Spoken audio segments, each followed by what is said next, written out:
గణేశాయ నమ, గాయత్రీదేవి నమ, మహాసరస్వతి నమ, మాతాపితృభ్యో నమ. ముందుగా ప్రేక్షక వీక్షణ మహాశీలందరికీ కూడా నమస్కారం. అయితే 1వ తారీఖు ఫిబ్రవరి 2026 నుండి 7వ తారీఖు ఫిబ్రవరి 2026 వరకు కూడా ఈ వారం ద్వాదశ రాశుల వారికి కూడా ఎలా ఉండబోతుందో చూద్దాం. ముందుగా ఈ వారం గోచార గ్రహగతులు ఎలా ఉన్నాయో తెలుసుకునే ప్రయత్నం చేద్దాం. అయితే ఈ వారం రవి మకర రాశిలో సంచారం చేస్తూ ఉంటాడు. కుజుడి వారం ఈయన కూడా మకర రాశిలోనే సంచారం చేస్తూ ఉంటాడు. బుధుడి వారం అంతా కూడా కుంభరాశిలో సంచారం చేస్తున్నాడు. గురుడి వారం మిథున రాశిలో సంచారం చేస్తున్నాడు. శుక్రుడి వారం ఈయన కూడా మకర రాశిలోనే సంచారం చేస్తున్నాడు. శని మీనరాశిలో సంచరిస్తూ ఉంటాడు ఈ వారం. రాహు ఈ వారం అంతా కూడా కుంభరాశిలో సంచారం చేస్తాడు. కేతు ఈ వారం అంతా కూడా సింహరాశిలోనే సంచారం చేస్తూ ఉంటాడు. ఈ కారణంగా ద్వాదశ రాశుల వారికి కూడా ఈ వారం ఎలా ఉండబోతుందో చూద్దాం. ఇక కుంభరాశి వారి యొక్క ఫలితాలు. అయితే ఈ వారం మీ గోచార గ్రహగతులు చూసుకున్నట్లయితే కనుక చాలా అనుకూలమైనటువంటి వాతావరణం కనపడుతోంది. కాబట్టి చక్కగా కాలాన్ని వినియోగించుకోండి. ముఖ్యంగా ఎవరైతే క్రియేటివ్గా గొప్పగా ఉన్నతగా ఆలోచించాలనుకుంటారో, ఏదైనా కొత్తగా ఏదైనా ప్రయత్నం చేయాలనుకుంటారో, ఏదైనా ప్రయోగం చేయాలనుకుంటారో అలాంటి వాళ్ళందరికీ కూడా ఈ వారం విజయం కనపడుతోంది. మిమ్మల్ని మీరు గొప్ప వ్యక్తిగా మార్చుకోవడానికి, మీలో ఉండేటటువంటి స్కిల్స్, మీలో ఉండే టాలెంట్ని బయటికి తీసుకురావడానికి చాలా మంచి సమయము. కాబట్టి గట్టిగా ప్రయత్నం చేయండి. సామాజిక మాధ్యమాల ద్వారా, సోషల్ మీడియా ద్వారా చాలా మంచి పేరు ప్రఖ్యాతలు తెచ్చుకునే అవకాశాలు ఉన్నాయి. కాబట్టి కొత్తగా ఏదైనా ఛానల్స్ పెట్టాలనుకున్నా, ఉన్న దాంట్లో అభివృద్ధికి వెళ్ళాలనుకున్నా, తద్వారా ఏదైనా వృద్ధిని సాధించాలనుకున్నా ఈ వారం మీకు బాగా కలిసి వస్తుంది. అలాగే ఆదాయ వనరులు సమకూరుతాయి. అంటే మీకు రావాల్సిన డబ్బులు రావడం కానీ, ఏదైనా పని చేయాలంటే దానికి సంబంధించినటువంటి ఆర్థిక వెలుసుబాటు రావడం కానీ జరుగుతుంది. ఉద్యోగాలు చేసే వాళ్ళందరూ కూడా బోనస్లు కానీ, ప్రమోషన్లు కానీ ఖచ్చితంగా పొందుకునే అవకాశాలు కనపడుతున్నాయి. అలాగే కుటుంబ సభ్యుల మధ్య కూడా సఖ్యత, అన్యోన్యత, ప్రేమ, అనురాగ, ఆప్యాయతలు, అలాగే ఒకరి మీద ఒకరికి మంచి అభిప్రాయాలు పెరగడంతో పాటుగా సహాయ సహకారాలు బాగా అందించుకునే ప్రయత్నం చేస్తారు. అలాగే కుటుంబ సమేతంగా యాత్రలు చేయడం కానీ, ప్రయాణాలు చేయడం కానీ మీకు బాగా కలిసి వస్తుంది. విదేశాలు వెళ్ళడానికి కూడా చాలా అనుకూలమైనటువంటి కాలంగా ఈ వారం కనపడుతోంది. అలాగే కుటుంబంలో ఉండేటటువంటి శుభకార్యాల్లో పాల్గొనడము, లేదా కుటుంబానికి సంబంధించినటువంటి ఆర్థిక ప్రోత్సాహాన్ని ఇవ్వడము, అలాగే విద్యార్థులకు కూడా అద్భుతమైనటువంటి చాకచక్యత, నైపుణ్యత, తెలివితేటలు, సమయస్ఫూర్తి, సమయానికి అనుకున్నటువంటివి ఏవైతే సబ్జెక్టులు ఉన్నాయో కంప్లీట్ చేయడము, లేదా పెండింగ్ వర్కులన్నీ కంప్లీట్ చేయడము, ప్రాజెక్ట్ వర్కులు కంప్లీట్ చేయడంతో పాటుగా కంప్యూటర్ విద్యల పట్ల విపరీతమైనటువంటి ఆసక్తి పెరగడము, ఆర్టిఫిషియల్ ఇంటెలిజెన్స్ కోర్సుల పట్ల ఆసక్తి పెరగడంతో పాటుగా అన్ని రకాల పరీక్షల్లోనూ కూడా విజయం కనపడుతోంది. అలాగే ఇంటర్వ్యూల్లో పాల్గొనే వారికి కూడా విజయం కనపడే అవకాశం కనపడుతుంది. ఇక కొత్త కోర్సుల్లో జాయిన్ అయ్యేటటువంటి వారికి, స్కిల్ డెవలప్మెంట్ కోర్సుల్లో జాయిన్ అయ్యేటటువంటి వారికి మంచి అవకాశాలు రాబోతున్నాయి. కాబట్టి అలాంటి విద్యల కోసం బాగా ప్రయత్నాలు కూడా చేయొచ్చు. కొత్తగా ఏదైనా ఎగ్జామ్స్ రాసే వాళ్ళు కూడా అనుకూలంగా కనపడుతోంది. తోటి స్నేహితులతో ఏదైనా డౌట్స్ ఉంటే కనుక వెరిఫికేషన్ చేసుకోవడము, మీకు రానటువంటి విద్యల పట్ల ప్రత్యేక శ్రద్ధ పెట్టడం కూడా మీకు బాగా కలిసి వస్తుంది. అన్నిటికన్నా ముఖ్యంగా సెల్ఫ్ కాన్ఫిడెన్స్ బ్రహ్మాండంగా పెరుగుతోంది. ఆత్మవిశ్వాసంతో, సమర్థతతోటి మీరు చేసేటటువంటి ప్రతి పనులను కూడా చక్కగా విజయం అయితే ఖచ్చితంగా సాధించుకునే ప్రయత్నం చేయగలుగుతారు. ముఖ్యంగా శ్రమకు తగ్గ ఫలితాలు లభించడంతో పాటుగా ఆత్మవిశ్వాసం బాగా పెరుగుతుంది. అలాగే నేను చెయ్యాలి, నేను చేయగలను, నేను చేసి తీరతాను అనేటటువంటి దృఢమైనటువంటి సంకల్పంతో ఎదరికి వెళ్ళడం వల్ల మీకు అన్ని రకాల పనులు పూర్తవుతాయి. ఎవరైనా గృహ నిర్మాణ పనులు ప్రారంభం చేయాలనుకున్నా, ఇల్లు కట్టాలనుకున్నా, కొనాలనుకున్నా కూడా చాలా అనుకూలమైన కాలంగా కనపడుతోంది. అయితే కోపతాప ఆవేశాలు తగ్గించుకోవడము, మాట్లాడేటప్పుడు కొంచెం ప్రేమగా, సఖ్యతగా మాట్లాడడము, అందరినీ ఆకట్టుకునేగా మాట్లాడడం చేసినట్లయితే ఈ వారం ఎక్కువ విజయాలు కనపడుతున్నాయి మీకు. అయితే దీర్ఘకాలిక ఫలితాలు ఇచ్చే పెట్టుబడులు, రాబోయేటటువంటి రోజుల్లో పెరిగేటటువంటి ఇన్వెస్ట్మెంట్లు, ఇలాంటి వాటి పట్ల శ్రద్ధ బాగా పెరుగుతుంది. భూముల యందు, బంగారం యందు పెట్టే పెట్టుబడులు కూడా మీకు చాలా బాగా కలిసి వస్తాయి. అయితే మీ మాట తీరుతో అందరినీ ఆకట్టుకునే ప్రయత్నం చేస్తారని చెప్పచ్చు. కుటుంబంతో కలిపి సంతోషంగా కాలం గడపడము, ప్రయాణాలు చేయడంతో పాటుగా సఖ్యతగా ఉంటారు.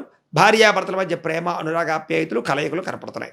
అయితే కొన్ని రకాల రహస్యాలు, మీ రహస్యాలు, సీక్రెట్స్ ఏవైతే ఉన్నాయో అవి కొంతమందికి తెలియడం వల్ల మిమ్మల్ని బ్లాక్మెయిల్ చేయడానికి ప్రయత్నం చేస్తారు. ముఖ్యంగా కాలేజీ విద్యార్థుల ఈ విషయంలో చాలా జాగ్రత్తగా ఉండాలి. అలాగే రాజకీయ నాయకులకి చక్కని నాయకత్వ లక్షణాలు కనపడుతూ ఉన్నాయి. చక్కని పదవులు పొందే అవకాశం కనపడుతోంది. ఇష్టమైన వస్తువులు కానీ, వాహనాలు కానీ, యంత్ర పరికరాలు కానీ కొనుగోలు చేసే అవకాశం కనపడుతోంది. మీ మాట తీరుతోటి మంచి వ్యాపారాలు అయితే చేయగలుగుతారు. కొత్త వ్యాపారాలు ప్రారంభించాలనుకున్న ఆలోచనలు బాగా పెరుగుతాయి. బ్యాంకు రుణాలు మంజూరు అవుతాయని చెప్పొచ్చు.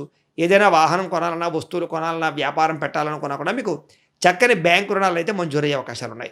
విలువైన వస్తువులు కానీ, ఆభరణాలు కానీ, బట్టలు కానీ, చెప్పులు కానీ, ఎలక్ట్రానిక్ గాడ్జెట్స్ కానీ, ఆన్లైన్ షాపింగ్లు కానీ చేయడం ద్వారా మీరు అనేక రకాల వస్తువులు కొనుగోలు చేసే ప్రయత్నాలు చేసే అవకాశాలు కనపడుతున్నాయి. ముఖ్యంగా తల్లిదండ్రులకి సంబంధించినటువంటి ఆస్తులు కానీ, పెద్దల నుంచి సంక్రమించవలసినటువంటి ఆస్తులు కానీ చక్కగా సంక్రమించే అవకాశాలు కనపడుతున్నాయి. మీరు అనుకున్నటువంటి లక్ష్యాలు లేదా అనుకున్నటువంటి కోరికలు చక్కగా నెరవేర్చుకోగలుగుతారు.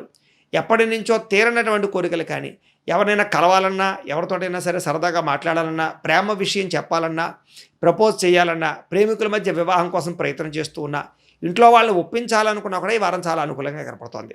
ఇక విదేశాల్లో ఉండేవారికి ఆర్థిక ప్రగతి, వృత్తిపరమైనటువంటి అవకాశాలు, ఉద్యోగ అవకాశాలతో పాటుగా ఉద్యోగ ఎదుగుదల కనపడుతోంది. అక్కడ కూడా అనేక రకాల ప్రయాణాలు చేయగలుగుతారు. కుటుంబ సభ్యులతో సంతోషంగా కాలం గడుపుతారు. అలాగే అక్కడ ఉండేటటువంటి మీ యొక్క భారతీయులందరితోటి కమ్యూనికేషన్స్ బాగా డెవలప్ అవుతాయని చెప్పచ్చు. నిరుద్యోగులు కూడా ఉద్యోగపరంగా అభివృద్ధితో పాటుగా మానసిక ఒత్తిడి చాలా శాతం తగ్గుతుంది. మంచి అవకాశాలు వస్తాయి. మెండుగా కనపడుతున్న అవకాశాలన్నీ కూడా, కాబట్టి గట్టిగా ప్రయత్నం చేయొచ్చు. అలాగే సెల్ఫ్ ఎంప్లాయ్మెంట్ అంటే మీ అంతటా మీరు స్వయంగా ఏదైనా ఉద్యోగాన్ని క్రియేట్ చేసుకోవడం కానీ, ఎంప్లాయ్మెంట్ క్రియేట్ చేసుకోవడం కానీ, మీ అంతటా మీరు ఏదైనా సరే సాధించడానికి ప్రయత్నం చేయడం కానీ, ఇవన్నీ కూడా మీకు చాలా బాగా అనుకూలిస్తున్నాయి. కాబట్టి మీ అంతటా మీరు మీ కాళ్ళ మీద మీరు నిలబడడానికి, ఎవరో ఉద్యోగం ఇచ్చేదేంటి, నేనే ఉద్యోగాన్ని క్రియేట్ చేసుకుంటాను, నేనే పని కల్పించుకుంటాను అనేటటువంటి ఆసక్తితోటి ఒక ఇండస్ట్రీలు పెట్టడం కానీ, స్మాల్ స్కేల్ ఇండస్ట్రీలు పెట్టడం కానీ, అలాంటి వాటి పట్ల ఆసక్తి బాగా కనపడుతోంది. ఇక వివాహం విషయంలో కానీ, ప్రేమ విషయంలో కానీ, వ్యవహార విషయంలో కానీ చాలా అనుకూలతలు ఉన్నాయి. కాబట్టి ప్రేమ వివాహాలు ఫలిస్తాయి. ఎవరైనా ప్రేమిస్తూ ఉన్నా కూడా, గొడవలు పడుతున్నా, విడిపోదాం అనుకున్నా, మళ్ళీ బ్రేకప్స్ జరుగుతున్నా కూడా మళ్ళీ తిరిగి కలవడానికి ప్రయత్నాలు చేస్తే అనుకూలంగా కనపడుతోంది. విడిపోయినటువంటి భార్యాభర్తలు కలవడము, భార్యాభర్తల మధ్య ప్రేమ అనురాగ ఆప్యాయతలు పెరగడంతో పాటుగా సఖ్యత ఏర్పడుతోంది. సామరస్యంగా ఉంటారని చెప్పచ్చు. సమస్యలు పరిష్కరించుకోగలుగుతారు. కుటుంబంలో ఉండేటటువంటి చాలా రకాల సమస్యలన్నీ కూడా పరిష్కార మార్గంలోకి తీసుకురాగలుగుతారు. వ్యాపారాల యందు, భూముల యందు పెట్టుబడులు పెట్టడంతో పాటుగా గృహాల్లోనూ, బంగారంలోనూ పెట్టుబడులు పెట్టే వారందరూ కూడా అనుకూలంగా కనపడుతోంది. అలాగే స్థిరాస్తులు లేదా ప్రాపర్టీస్ అన్ని కొనడానికి బాగా అనుకూలంగా కనపడుతోంది. ఆగిపోయిన గృహ నిర్మాణ పనులు ఎదురుకు వెళతాయని చెప్పచ్చు. ఆర్థిక పరిస్థితి గతంతో పోల్చుకున్నట్లయితే చాలా బ్రహ్మాండంగా మెరుగుపడుతుంది. ముఖ్యంగా ఆరోగ్యం పట్ల ప్రత్యేక శ్రద్ధ పెట్టడము, వ్యాయామాలు చేయడానికి ప్రయత్నం చేయడంతో పాటుగా ముఖ్యంగా ఏదైతే ఇప్పటిదాకా ఆహారపు మార్పులు ఉన్నాయో ఆహార మార్పులు తెచ్చుకున్నట్లయితే కనుక మంచి ఆహారాన్ని సమయానికి తినడం వల్ల అనేక రకాల అనారోగ్య సమస్యల నుంచి బయటపడే అవకాశాలు కనపడుతున్నాయి. ముఖ్యంగా క్రయ విక్రయాల వల్ల ఎక్కువ లాభాలు కనపడుతున్నాయి. కాబట్టి గట్టిగా ప్రయత్నం చేయొచ్చు. శుభకార్యాల నిర్వహణ ద్వారా అనుకూలమైన వాతావరణం కనపడుతోంది. అలాగే ప్రేమికులకి కలిసి వచ్చే కాలంగా కనపడుతోంది. చాలా శాతం వైవాహిక జీవితంలో ఉండేటటువంటి చాలా రకాల గొడవలు తగ్గే అవకాశం కూడా కనపడుతోంది. ఇక విద్యార్థులు కూడా గతంతో పోల్చుకున్నట్లయితే చదువు యొక్క విలువ బాగా అర్థం చేసుకోగలుగుతారు. తోటి విద్యార్థులతో కలిపి బాగా చదువుకోగలుగుతారు. అలాగే కాలేజీలో కానీ, స్కూళ్ళలో కానీ మంచి ర్యాంకులు, మంచి ఉత్తీర్ణత పొందగలుగుతారు. కొత్త విద్యల పట్ల ఆసక్తి బాగా పెరుగుతుంది. విదేశాల్లో చదువుకోవాలన్న తపన కూడా మీకు బ్రహ్మాండంగా పెరిగే అవకాశం కనపడుతుంది. ఉద్యోగస్తులు కూడా మెంటల్ టెన్షన్లు, మానసిక ఒత్తిడి తగ్గుతుందని చెప్పచ్చు. ఉద్యోగ కార్యాలయాల్లో టీమ్ స్పిరిట్గా పనిచేయగలుగుతారు. అందరినీ మెప్పించగలుగుతారు. ఉద్యోగంలో పదోన్నతులు పొందగలుగుతారని చెప్పచ్చు. పదవులు పొందగలుగుతారని చెప్పచ్చు. అలాగే చేసేటటువంటి ప్రతి పని కూడా మీకు సత్ఫలితాన్ని ఇస్తుంది. ఆగిపోయినటువంటి ఉద్యోగ కార్యాలయాల పనులన్నీ కూడా ఒక కొలిక్కి వస్తాయి. అలాగే ఉన్నతాధికారులతో చాలా సఖ్యతగా మెలగలుగుతారని చెప్పచ్చు. ఉద్యోగపరంగా చాలా అనుకూలమైన వాతావరణం కనపడుతుంది. పర్మనెంట్ కాని వారికి పర్మనెంట్ అవకాశాలు కనపడుతున్నాయి. స్త్రీలకి కళారంగంలోనూ లేదా అనేక రకాల రంగాల్లోనూ బాగా ప్రావీణ్యత కనపడుతుందని చెప్పచ్చు. కళలయందు ఆసక్తి, అందం పట్ల ఆసక్తితో పాటుగా మిమ్మల్ని మీరు గొప్ప వ్యక్తిగా మార్చుకోవడానికి చేసే ప్రయత్నంలో సఫలీకృతం అవుతారు. స్త్రీలు మానసిక ఒత్తిడి చాలా తగ్గుతుంది. కళా సాంస్కృతిక రంగాల్లో కూడా ఉన్నతమైన స్థాయికి వెళ్ళే అవకాశాలు కనపడుతుంది. వ్యాపారస్తులందరూ కూడా వ్యాపారపరంగా చాలా సఖ్యత కనపడుతుంది. వ్యవహార విషయాల్లో విజయం పొందగలుగుతారు. వ్యాపారస్తులు ఇతరులతో స్నేహంగా మెలగడం వల్ల కూడా వ్యాపారంలో లాభాలు పొందగలిగే అవకాశాలు కనపడుతున్నాయి. మనోభీతి తగ్గుతుందని చెప్పచ్చు. మానసిక ఉల్లాసం పెరుగుతుంది. వ్యాపారంలో మంచి నిర్ణయాలు తీసుకోగలుగుతారు. చక్కని లాభాలు పొందుతారు. కాబట్టి కాలాన్ని సద్వినియోగపరచుకోవాల్సిందిగా తెలియజేస్తూ గోబ్రాహ్మణేభ్యః శుభమస్తు నిత్యం. లోకా సమస్తాః సుఖినో భవంతు. స్వస్తి.